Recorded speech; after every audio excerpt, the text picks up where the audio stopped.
किसी से भी इंग्लिश में बात करने से पहले आपके माइंड में जरूर आता होगा, काश मैं भी कुछ अच्छी लाइंस यूज कर पाता, मेरी भी इंग्लिश कुछ स्मार्ट लगती। आप ऐसा बिल्कुल कर सकते हैं फ्रेजेस का यूज करके। इंग्लिश में बहुत सारे ऐसे फ्रेजेस होते हैं जो हमारे सेंटेंसेस को बहुत ज्यादा स्मार्ट बनाते हैं। Hello learners, welcome to my channel जहां पर आप सीखते हैं इंग्लिश थ्रू हिंदी। आज हम बात करेंगे बहुत सारे ऐसे इंग्लिश के फ्रेजेस के बारे में जो हम इंग्लिश में यूज करते हैं और अपनी इंग्लिश के सेंटेंसेस को काफी ज्यादा स्मार्ट बनाते हैं। All at once the sky became dark and it began to rain, यानी कि अचानक से आसमान काला हो गया और बारिश शुरू हो गई। ऑल एट वंस यहाँ पर क्या है, एक फ्रेज है जिसका मतलब होता है अचानक। इस सेंटेंस में हम सडनली का भी यूज कर सकते हैं जिसका मतलब होता है अचानक, लेकिन यहाँ पर हम थोड़ा सा स्मार्ट सेंटेंस बनाने की कोशिश करें तो इसके लिए हम यूज करेंगे ऑल एट वंस। ऐसे ही बहुत सारे फ्रेजेस हम वीडियो में डिस्कस करेंगे, तो चलिए वीडियो को स्टार्ट करते हैं और जानते हैं बहुत सारे इंग्लिश के फ्रेजेस। सबसे पहला फ्रेज है हमारा एट डैगर्स ड्रॉन, यानी कि दुश्मनी होना। Once upon a time they were friends, but now they are at daggers drawn.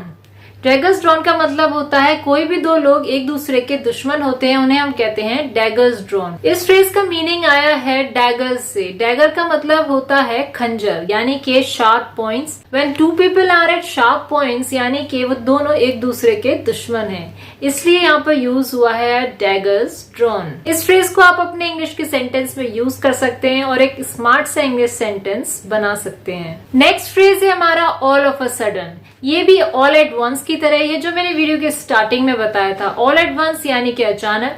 All of a sudden the walls of room started shaking, यानी कि अचानक से कमरे की दीवारें हिलने लगी। यहाँ पर हम यूज कर सकते हैं ऑल ऑफ अ सडन का।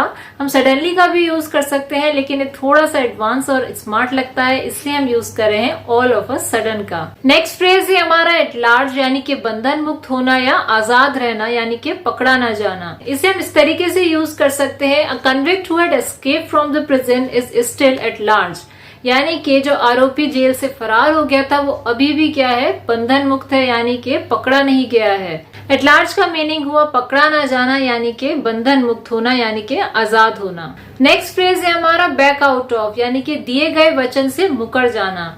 For example, he backed out of the promise that he had given me, जो प्रॉमिस उसने मुझे दिया था उससे वह मुकर गया। ऐसे ही एक इंटरेस्टिंग सा फ्रेज है आउट ऑफ क्वेश्चन, यानी कि असंभव होना। Life without oxygen is out of question, यानी कि बिल्कुल भी पॉसिबल नहीं है, असंभव है लाइफ विदाउट ऑक्सीजन। अक्सर कोई भी चीज इम्पॉसिबल सी लग रही हो, यानी कि असंभव लग रही हो, तो हम यूज कर सकते हैं it's out of question, it's not possible. Next phrase है हमारा बीस्ट ऑफ प्रे, यानी कि शिकार करने वाला जानवर। इसे हम ऐसे यूज कर सकते हैं, tiger is a beast of prey, यानी कि टाइगर क्या है, एक शिकार करने वाला जानवर है। नेक्स्ट तो आपने कई बार सुना होगा बिहाइंड द सीन्स।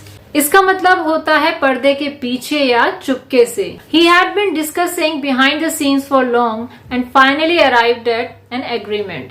काफी देर से वो चुपके से डिस्कस कर रहा था और आखिरकार वो एक एग्रीमेंट पर पहुंचा, यानी कि एक नतीजे पर पहुंचा। नेक्स्ट फ्रेज है हमारा बाय हार्ट। इसका मतलब होता है दिल से या मन से। इसे हम ऐसे यूज कर सकते हैं, I have learned many passages from this book by heart, यानी कि मुझे दिल से इस बुक के पैसेजेस याद हैं। कोई भी चीज हमें स्ट्रांगली याद हो, हम उसके लिए कह सकते हैं by heart. I know many passages from this book by heart. Next हमारा एक इंटरेस्टिंग सा फ्रेज है कैरी द डे, यानी कि विजयी होना, यशस्वी होना। इस फ्रेज को आपने अक्सर मैचेस में जरूर देखा होगा जहां पर जीतने की बात आती है। The cricketer scored a century and carried the day, यानी कि उसने सेंचुरी बनाई और वह यशस्वी हुआ। नेक्स्ट हमारा एक फ्रेज है कैच वंस आई, यानी कि ध्यान खींचना। औरों का ध्यान जब भी हम खींचते हैं तो उससे हम कह सकते हैं catch one's eye. He catches everyone's eye in the party, यानी कि उसने पार्टी में सबका ध्यान खींचा। नेक्स्ट फ्रेज है हमारा क्लियर ऑफ, यानी कि भागना। इसे हम यूज कर सकते हैं don't bother me, clear of, मेरी चिंता मत करो, जाओ या भागो। ऐसे ही होता है क्लोज शेव, यानी कि बाल बाल बचना। My car was about to dash, it was quite a close shave, यानी कि वो बाल बाल बचने वाली स्थिति थी, मेरी कार टकराने ही वाली थी, हम बता रहे हैं, तो यानी कि हम बोल रहे हैं बाल बाल बचने की स्थिति थी। नेक्स्ट फ्रेज है कम टू लाइट, यानी कि किसी चीज के बारे में जानकारी हो जाना या पता चलना, उसे हम कहते हैं come to light. The conspiracy came to light at the right time, यानी कि सही टाइम पर कॉन्स्पिरेसी के बारे में पता चल गया। नेक्स्ट फ्रेज है हमारा ड्रॉप आउट ऑफ, छोड़ देना। He has to drop out of the race when he got hurt, यानी कि जब उसे चोट लगी तो उसे रेस छोड़नी पड़ी। ऐसे ही हम यूज करते हैं फेड अप विद, यानी कि तंग आ जाना, किसी चीज से बहुत ज्यादा परेशान हो जाना, तंग आ जाना को हम कहते हैं fed up with. I am fed up with your behaviour, यानी कि मैं तुम्हारे बिहेवियर से तंग आ चुका हूँ। I am fed up with this light, मैं इस लाइट से दुखी हो चुका हूँ या परेशान हो चुका हूँ। फेड अप विद को हम डेली रूटीन के लिए भी यूज करते हैं। I am fed up with this daily routine. अगर आपका डेली रूटीन बहुत ज्यादा मोनोटोनस हो जाता है, यानी कि एक जैसा बोरिंग हो जाता है, तो हम यूज करते हैं फेड अप विद का। I am fed up with this daily routine, मैं इस डेली रूटीन से बहुत ज्यादा परेशान हो चुका हूँ, तंग आ चुका हूँ। नेक्स्ट फ्रेज है हमारा गेन ग्राउंड, यानी कि धीरे धीरे प्रगति करना, धीरे धीरे सक्सेस पाना, उसे हम कहते हैं गेन ग्राउंड। यानी कि पहले 2 मैचेस में इंडिया हार रहा था, लेकिन धीरे धीरे उसने सक्सेस पा ली। India lost the first 2 matches but began to gain ground gradually. ऐसे ही हमारा फ्रेज है हाई लिविंग, इसे हम एक और तरीके से बोल सकते हैं फास्ट लिविंग।